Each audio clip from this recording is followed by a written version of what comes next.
శ్రీ గురుభ్యో నమః. శ్రీ దత్తాత్రేయాయ నమః. శ్రీ మాణిక్య ప్రభు మహారాజుకి జై. శ్రీ మాణిక్య ప్రభువు వారు ఎక్కడ కొంతకాలం ఉంటే అక్కడికే భక్తులు వేలకు వేలు వచ్చేవారు. హఠాత్తుగా ఆ ప్రాంతం వదిలి ప్రభువు అదృశ్యమయ్యేవారు. మొట్టమొదట భక్తులకి ఇది చాలా కష్టంగా ఉండేది. కాలక్రమేణా వారు అలవాటు పడిపోయారు. మహారాష్ట్ర రాజ్యంలో అన్ని గ్రామాలలో లాగానే ఇక్కడ కూడా ఒక మారుతి దేవాలయం ఉన్నది. కానీ ఆ దేవాలయం గ్రామానికి దూరంగా ఒక అరణ్యంలో ఉండేది. అరణ్యము క్రూర మృగాలతో భయం గొలుపుతూ ఉండేది. మారుతి విగ్రహం కూడా భయం గొలిపే విధంగానే ఉండేది. అందువల్ల పూజారులు మారుతి పూజను పొద్దుపోక ముందే ముగించుకుని ఇండ్లకు పోయేవారు. దేవుని దర్శనానికి వచ్చిన భక్తులు కూడా అదే విధంగా వెళ్ళిపోయేవారు. ఎవరూ రాత్రిపూట అక్కడ ఉండేవారు కారు. ఒకరోజు మామూలు ప్రకారం పూజారి వచ్చేటప్పటికి ఒక మూల 25 సంవత్సరాల వయసున్న వ్యక్తి ఒకతను గుడి మంటపంలో గురకపెట్టి నిద్రపోతూ ఉన్నాడు. గుడి తలుపులు తెరవగానే మారుతి నెత్తి మీద ఒక గుడ్డల మూట కనిపించింది. పూజారి వెంటనే ఆ మూటను విప్పి చూశాడు. ఆ మూటలో కొన్ని వస్త్రాలు, కాలి జోళ్ళు ఉన్నాయి. జోళ్లను చూడగానే పూజారికి ఎంతో కోపం వచ్చింది. వెంటనే అక్కడ పడుకున్న వ్యక్తిని లేపి, ఇది నీదేనా? మారుతి నెత్తి మీద మూటను పెట్టావు అని అడిగాడు. ఆ ప్రాంతంలో దొంగల భయం ఉండటం వల్ల జాగ్రత్తగా ఉంచమని మారుతికి ఇచ్చాను అని ఆ వ్యక్తి సమాధానం చెప్పాడు. వెంటనే పూజారి ఒక కర్ర తెచ్చి ఆ వ్యక్తిని కొట్టడం మొదలెట్టాడు. ఆ వ్యక్తి మీద పడే దెబ్బలన్నీ మారుతి ఒంటి మీద కనపడడం మొదలైంది. మారుతి తన స్థలంలో గజగజ వణుకుతూ ఉన్నాడు. మారుతి మెడలో ఉండే పూలహారం, మారుతి పైన ఉన్న వస్త్రం ఆ వ్యక్తి శరీరం పైన కనపడ్డాయి. పూజారికి మతిపోయినంత పనయ్యింది. ఈ అద్భుత లీల గ్రామమంతా నిమిషంలో వ్యాపించింది. గ్రామంలోని ప్రజలందరూ దేవాలయం చుట్టూ మూగారు. ఆ నూతన వ్యక్తి సాక్షాత్తు మాణిక్య ప్రభువుల వారే అని తెలుసుకున్నారు. తన అపరాధాన్ని క్షమించమని ఆ పూజారి ప్రభువును ప్రార్థించాడు. వేలాది భక్తులు ప్రభు దర్శనార్థమై రావడం మొదలుపెట్టారు. ఆ నిర్జన ప్రదేశమంతా భక్తులతో నిండిపోయింది. అక్కడ అనేక దుకాణాలు తెరవబడ్డాయి. ఆ నిర్మానుష్యమైన ప్రదేశం ఒక మహాపట్టణంగా మారిపోయింది. హైదరాబాద్ నుంచి రాజా రాయ రామన్ గారు ప్రభువునకు అనేక కానుకలు సమర్పించుకుని కొన్ని రోజులు ప్రభువు సన్నిధిలో ఉండి వెళ్ళేవారు. తనకు శాశ్వతమైన తృప్తిని ప్రసాదించండి అని మాణిక్య ప్రభువుని కోరేవారు. శ్రీ రాజాగారు చేసిన సేవకు ప్రభువు ఆనందించి చిన్న విభూతి ఉండ ఒకదానిని ప్రసాదంగా ఇచ్చారు. ఆ తర్వాత అతనికి ఒక మగ బిడ్డ కలిగాడు. ఆ విషయాన్ని ప్రభువులకు తెలియజేశారు. ఆ బిడ్డని ప్రభువు శంకరరావు రాజా అని పేరు పెట్టమని కబురు చేశారు. శంకరరావు రాజా గారి వంశీయులందరూ ఇప్పటికీ ప్రభు భక్తి పరాయణులై ఎంతో సుఖంగా ఉన్నారు. శ్రీ ప్రభువు వారు చాలకాపురిలో ఉన్న రోజులలో మారుతి మీద భజన స్తోత్రాలు చేసేవారు. అక్కడ దేవాలయంలో శనివారం ఈ సంకీర్తనలు ఇప్పటికీ జరుపుతూనే ఉంటారు. ప్రభువు 4 నెలలు అక్కడ నివసించిన తరువాత మైలారం అనే పుణ్యక్షేత్రానికి వెళ్ళారు. భయాదేవి నృసింహతాత్య శ్రీ మాణిక్య ప్రభువుతో కలిసి మైలారంలో నివసించి ప్రభు సేవలో తరించారు. మైలారు పుణ్యక్షేత్రము మార్గశీర్ష శుద్ధ షష్ఠి రోజు శ్రీ మాణిక్య ప్రభువులు శిష్య బృందంతో మైలారు వచ్చారు. మైలారు ఒక ప్రాచీన పుణ్యక్షేత్రం. ఇక్కడ 108 తీర్థకుండాలున్నాయి. ఇక్కడ దేవతలందరిలో పెద్ద దైవము ఖండోబా. ఖండోబా అంటే శివుడు. ఖండోబా ఉత్సవాల రోజులలో శ్రీ ప్రభువు అక్కడికి రావడం జరిగింది. ఆ కాలంలో మైలారం ఎంతో వైభవంగా అలరారుతూ ఉండేది. తరువాత ఆయన కుమారుడు రామచంద్రరావు జాధవ్ పాలించారు. ప్రస్తుత కాలంలో మైలారమంతా శిథిలమై నిర్మానుష్యమైపోయింది. దీనికంతటికీ కారణం మలేరియా వ్యాధి వ్యాపించడమే అని అంటారు.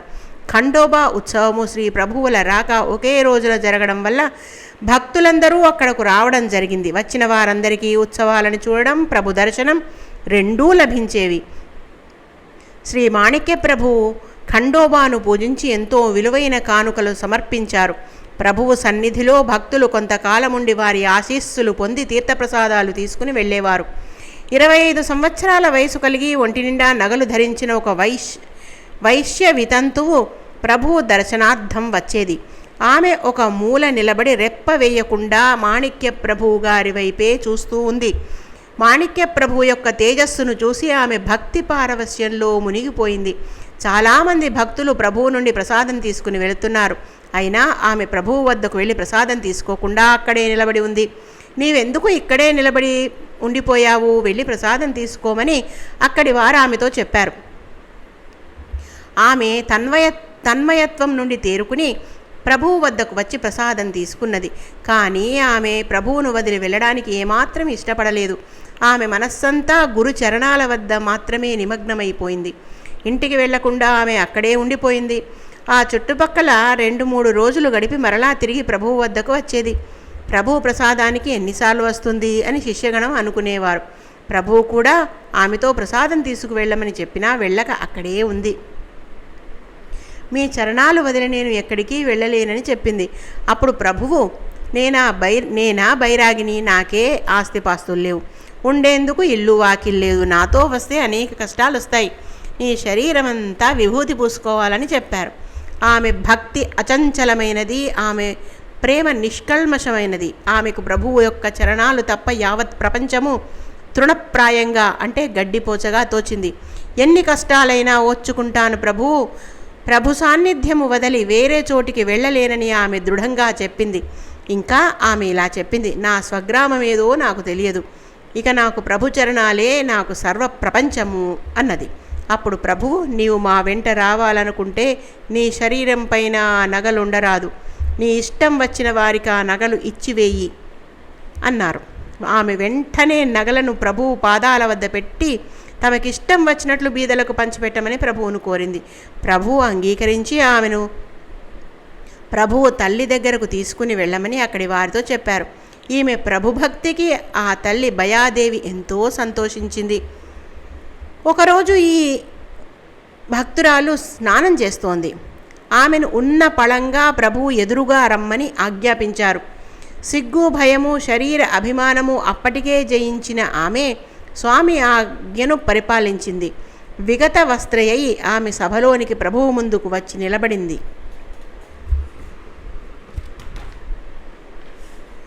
భయాదేవి ఆమె చర్యకు ఎంతో ఆశ్చర్యపోయింది. ఆమె మనోనిగ్రహము, వైరాగ్యము ఎంతో గొప్పదని తలచింది. ప్రభువు వస్త్రాన్ని ఆమె మీదికి విసిరి ధరించమని చెప్పారు. ప్రభువు ఇచ్చిన వస్త్రాన్ని ఆమె ధరించిన వెంటనే ఆమెకు ప్రాపంచిక విషయాల పట్ల విముఖత కలిగి పునర్జన్మ ఎత్తినట్లయింది. సర్వ పాపము క్షయమైపోయింది. ఆ రోజు నుండి ఆమె తెల్లని వస్త్రాన్ని, విభూతిని ధరించి ఎంతో భక్తితో మాణిక్య ప్రభు నామస్మరణ చేస్తూ ఉండేది. ఆమె ఈ హృదయమే ప్రభు కటాక్షాన్ని పొందేలా చేసింది. ఈ వేశ్య వితంతు పేరు వెంకమ్మ. వెంకమ్మ తండ్రి గొప్ప వర్తకుడు, ధనవంతుడు, ఈశ్వరభక్తుడు కూడా. ఆ కాలంలో ఆచారం ప్రకారం వెంకమ్మకు చిన్నతనంలోనే వివాహమైంది. కొంతకాలానికే భర్త చనిపోయాడు. పారమార్థిక చింతనలో కొంతకాలం గడపాలనుకున్నది. ఒకసారి ఒక మోసగాడు వీరిని మోసగించి ధనాన్ని అపహరించాలన్న దుర్బుద్ధితో ఉన్నాడు. బొందితో కైలాసానికి పోయే రహస్యాన్ని తాను తెలుసుకున్నానని ఇంటి వారందరినీ నమ్మించాడు. ముందుగా పూజా పునస్కారాలు చేయించి ఆ కుటుంబంలోని వారందరినీ తీసుకుని గ్రామంలో ఉండే రుద్రకుండం దగ్గరకు తీసుకువెళ్ళాడు.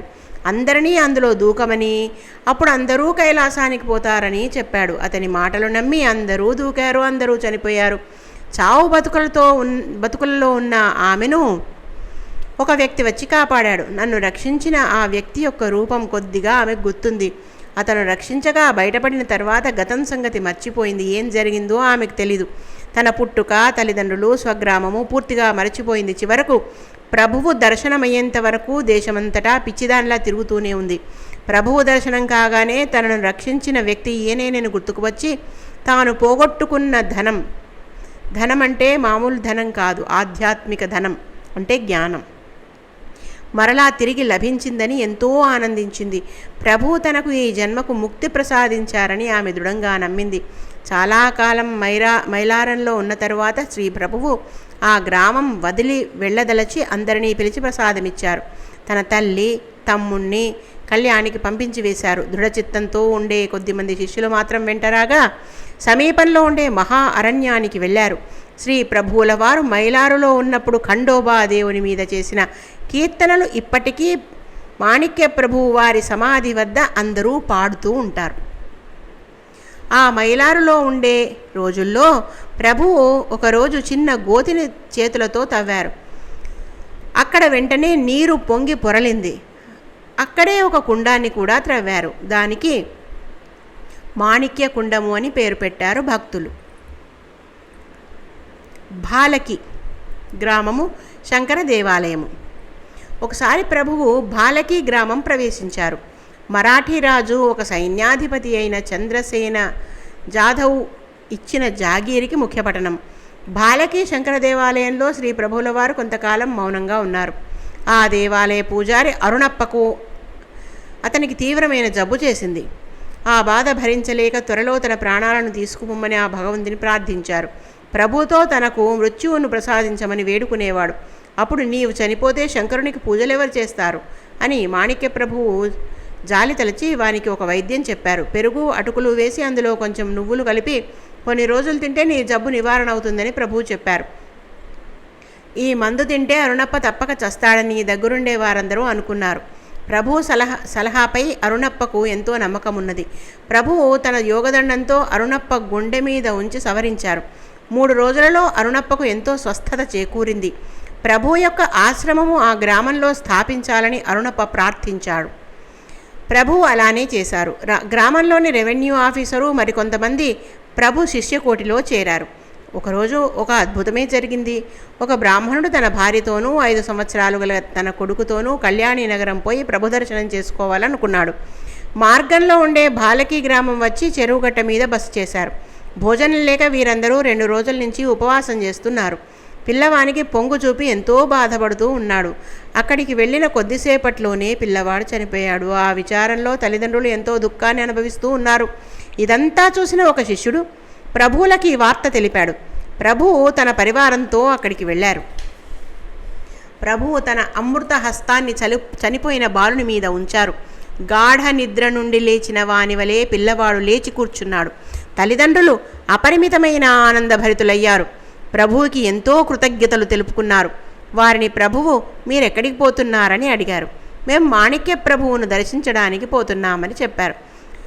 వచ్చిన వారు మాణిక్య ప్రభువు అని తెలుసుకుని వారి పాదాలపై పడి కృతజ్ఞతలు తెలియజేసుకున్నారు. ఒకసారి గ్రామంలోనికి వెళ్ళి భిక్ష చేసుకురమ్మని 4 శిష్యులను ప్రభు ఆజ్ఞాపించారు. ఆ 4 జోలెలు నింపుకుని వచ్చారు. ఆ గ్రామంలో ఉండే వారిని చుట్టుపక్కల వారిని ప్రసాదం తీసుకోవడానికి రమ్మని పిలిచారు ప్రభు. వేల కొద్దీ భక్తులు వచ్చారు. ప్రభువు జోలెలోనికి ఒకసారి చూసి తర్వాత పంచిపెట్టమని ఆజ్ఞాపించారు శిష్యులని. శిష్యులు అలాగే చేశారు. కొద్ది ప్రసాదమే అందరికీ సమృద్ధిగా సరిపోయింది.